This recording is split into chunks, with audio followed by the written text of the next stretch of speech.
Hi everybody. It's a time for your video demonstration on the second layer of a painting. Now again, our first painting project is just a monochromatic, in fact an achromatic painting, meaning it's composed only of values and no color at all. In our first layer, we did a basic block-in of values, and here's our painting here. Here's our subject there. And remember, in that very first layer, our job was to get the major values and to apply the paint in a relatively or a slightly thinned consistency. So we used our turpentine or paint thinner and mixed it in a little tiny bit with the paint, and that gave this layer kind of the possibility of drying pretty quickly. And remember, we talked about how this layer of the painting doesn't have to be perfect. Major proportions are good, but exact shapes are not, and certainly details are not. We weren't trying to blend, we were just trying to do a basic block-in, positive and negative shapes, and just get the major sense of form and major sense of light hitting that form. So when you're setting up for your second layer, make sure that this layer is a little bit kind of dry. Since we mixed in some of the paint thinner, some of the solvent in with the first layer, it should be a little bit drier. It'll help it dry faster. But we also want to assess the composition. So just like you do multiple thumbnails in your preliminary sketches, each stage of the painting you can treat as an extension of those preliminary steps.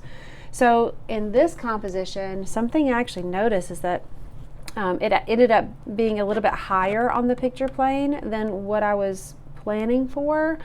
And so I'm either going to make some alterations and kind of move things down, adjust things, or figure out a way to activate this negative shape down here so that it's not quite so empty.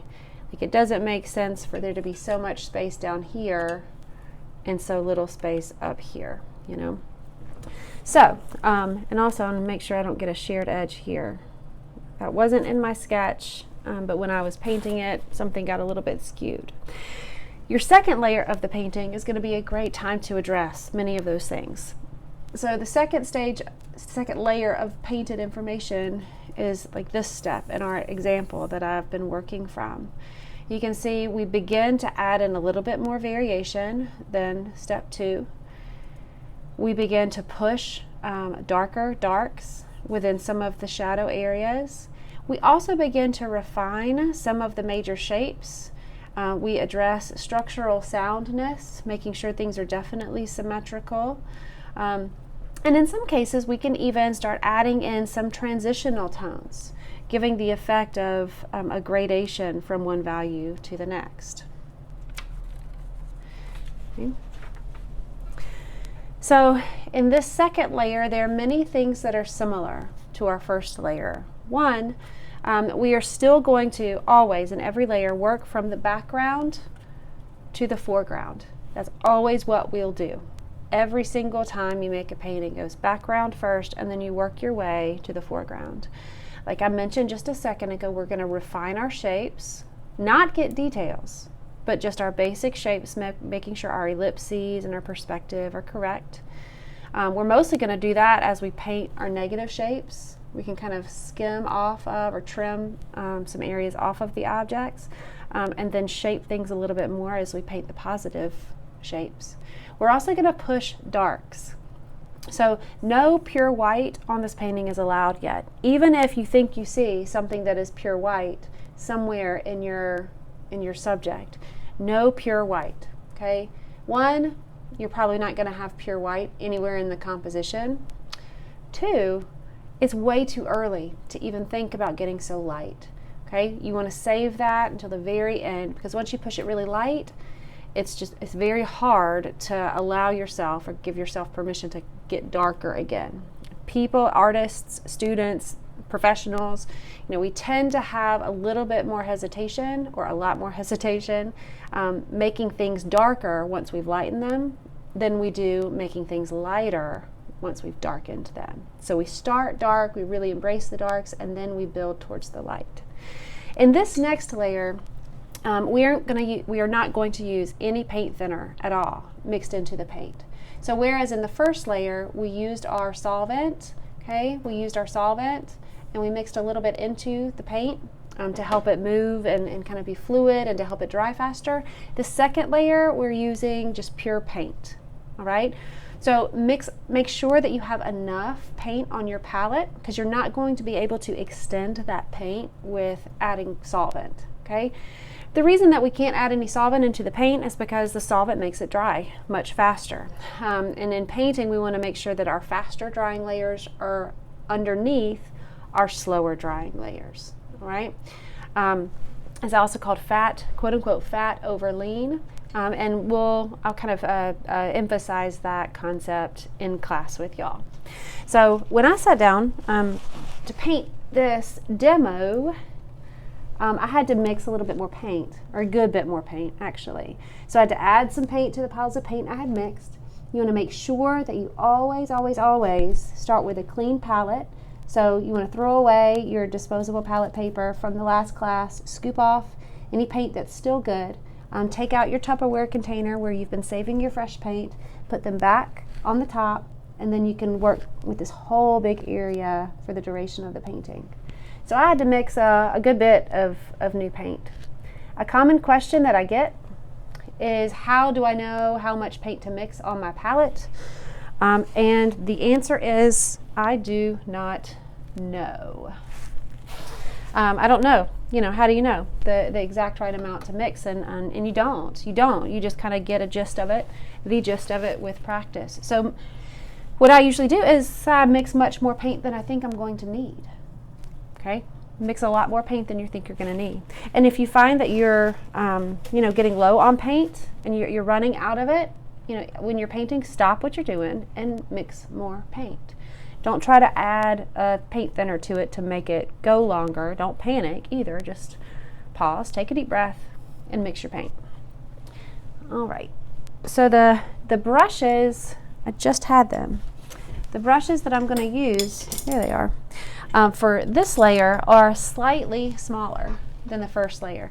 For the first layer, we used a brush about this big. I need to get this one a little bit cleaner. We compared it to the size of my thumb. And it was a bright or a filbert shape on the top. With this one, you can still use it's just a little bit smaller. So instead of being the width of my thumb, it's kind of the width of my forefinger. You could use a flat brush if you want to, since we're going to be shaping things a little bit more precisely, or a filbert shape or a bright shape. Do not use a round brush, and do not use a fan brush. So I'm going to just use this one for now. It makes a lot of sense. You start with a bigger brush and you slowly move to a smaller brush, the same way that in a drawing you would start with the big shapes and work to the small shapes. General to specific, right? All right. So let me pan this way just ever so slightly so that y'all can see what I'm working with. I tried to position the camera a little bit better than last time so that you can see a little bit more accurately the subject as I see it in the painting that I'm making. So we're going to push the darks in this one, and as always I'm going to be looking to try to match the relationships between the values that I see.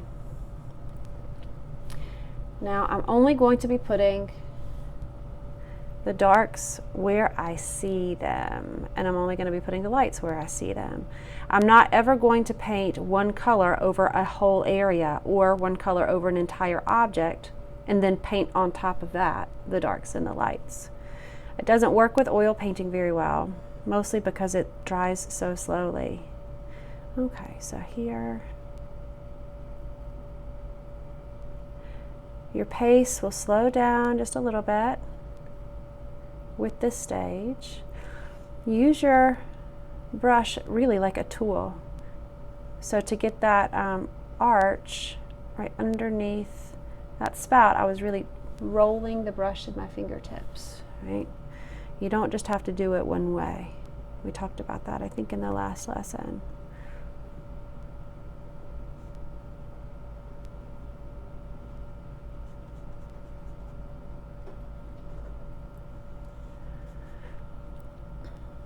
Now, as you're painting and refining shapes, make sure that you're not trying to think with the brush. In other words, don't try to figure out what a shape is as you're trying to paint that shape. When you do that, you end up kind of doing brushwork like this, which is kind of non-committal. Do more looking and seeing. Okay, you've got to see it before you can even think or figure out how to use your brush before you can actually apply the paint. So make sure that you're clear in your own mind what it is that you're doing so that you can be decisive.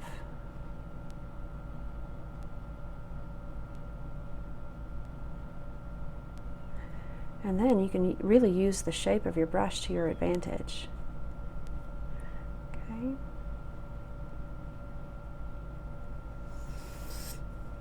So we're doing kind of double duty on this. We're using the second layer to adjust the values to be more correct and descriptive. But we're also using this as an opportunity to get more visual information. Okay. Do y'all remember in drawing classes how it's easier to draw more accurately when you're drawing negative shape? It's like a Jedi mind trick, right? If you're not thinking about painting a thing or making something look like something, it's much easier to see the visual information. Think of it as a shape or a relationship. Like this rectangular shape is diagonal at about, 50 degrees. And right underneath it, it gets a little narrower. And that fits in like a puzzle piece with what will be this shape here. You should never think at this stage, don't let yourself think, I'm just painting the background. Because if you assign that name to what you're doing right now, the background, you're probably not going to spend much time on it. You're probably not going to really look for the information that's there. The foreground, though, cannot exist without the background. Can't. Okay. So notice also, since I'm using regular thickness paint, I'm having to slow my brushwork down so that I can apply it smoothly. Also, I'm being very careful not to let the paint build up too much. Get this ellipse a little bit more accurate.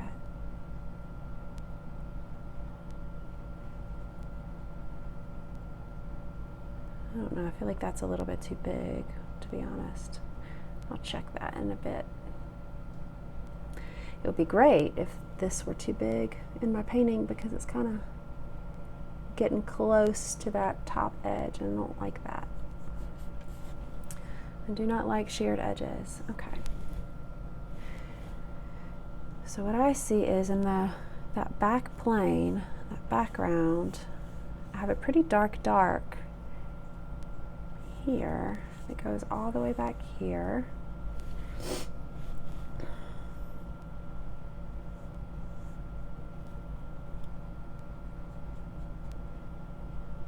But then as it goes down and begins to meet the ground plane, it gets a little bit darker. And as I go a little bit to the left, like here, it gets a little smidge lighter. Not super light, just a little bit light. Okay. Okay, so I'm going to clean my brush using my solvent. So in this second layer, you will use your paint thinner and your solvent, your turpentine. It will only be to wash your brushes. It will not be to thin out your paint. So I'm going to wash it, and then I'm going to get all the excess off. All right, so I have all my paint still. We have it pre-mixed, so let me just get a little bit of paint that's slightly lighter, but not much lighter. Ooh, that might be too light. Let me add a little bit of black to that. There we go. That's about it. Slightly lighter.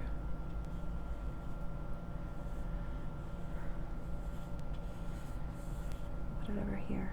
So notice what I'm doing here. I'm not like blending it into that dark. I'm just like letting this slightly lighter color, this slightly lighter tone, slightly overlap this darker tone, and that's it. And now I'm going to get a little bit darker. And again, I'm pulling from the paint that I've already mixed. Now I'm not just applying the dark paint where I see it. Of course, I mean, I am doing that, but I'm also being careful to also refine the shape. And in this case, check the angle. Check the angle of the ground plane. You're never just drawing or painting one thing. You always are drawing or painting two. And you have to look at both things at once in order to do it accurately. Okay? And so that goes onto here. Now remember, we don't have to be perfect. We want to be as exact as we can. We don't have to be perfect because the next thing we're going to do is apply a layer of paint to the ground plane and apply a layer of paint, the second layer back to here. So if anything is not quite right, that's cool. That's fine. We'll address it a little bit later on. So every edge that you're painting is really getting multiple moments of attention. Okay, I'm going to stop this video here and then I'll start the next one so that no one video is too long. As a reminder though, okay, our second layer, these are some of the things that I want you to keep in mind. These are some of the rules and parameters. Like I mentioned before, this is not just information for this first painting in black and white. These are parameters, these are kind of rules, quote unquote rules, for all paintings, for all oil paintings. This is always what the second layer of information will be. No more and no less. Okay, I'll see you in just a second for part 2 of layer 2.